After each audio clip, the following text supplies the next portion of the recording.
Hi, I'm Scott, and as we come to the end of the traditional dragon boat season, I thought now would be a good time to share some thoughts.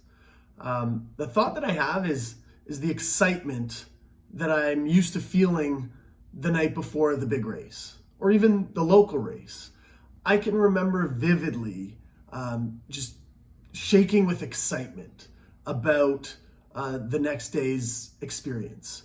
All that went into it, all of the training, all of the coaching, all of the energy that went into that regatta. And it's still palpable to me right now, feeling that excitement about waking up the next morning and going to put it all on the line and put our best foot forward. And that feeling is so important right now because it's been such a difficult time for our sport and for all sports.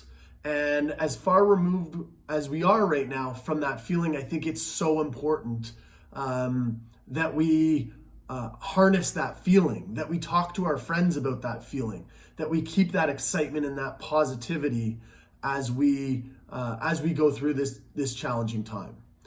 For me, it made me think back, way back, to when I was in high school, and one of the activities that I did was I wrote a book for extra credit.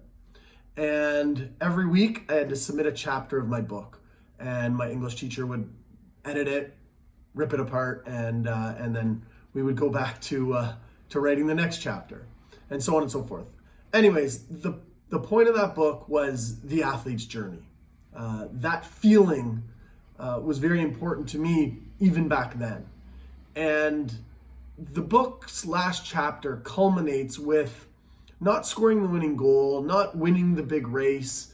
It culminates with the moment in time before going onto the playing field. It culminates with this blend, this concoction of emotions that you have just before you put it all out there. And it's excitement, it's nervousness, it's pride, it's worry, it's all of these things happening, and sort of a vibration that happens within you, and then results in a calm as you go and you perform at your absolute best.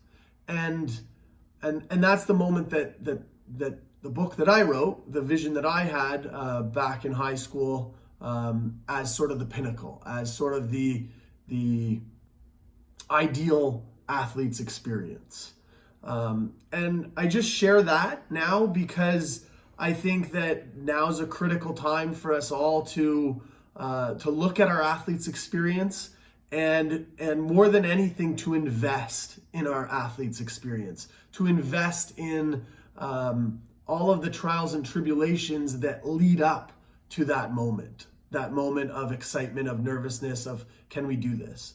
And so that's what I wanted to share with everyone now is that I think that the more we can invest in our athletic journey now, and I mean invest with energy, invest with sweat, invest our money into our sports ecosystem, our gyms, our outriggers, our dragon boats. That is what our sport needs right now. It needs our investment of energy, our investment of spirit, our investment of support of our teammates. That is what is going to bring us back from a challenging year. And that's what's going to allow us to think about to bringing that pinnacle closer, to bringing that moment back, thinking about our next regatta, feeling that excitement about our next regatta, visioning the boats dressed, the sun coming up in the morning, the fog on the water, the sights and sounds of a regatta, the high five line, the celebratory hug. If we can connect with those emotions and put towards the investment that those things are going to come back, then that's just the most exciting thing we can possibly do and the best thing we can do for our sport. So I want to just leave you with that. Think about our next regatta. Think about you reaching the pinnacle of your athlete's experience and continue to work hard and enjoy our sport. So Sincerely, I can't wait to see everyone at our next regatta. Paddles up.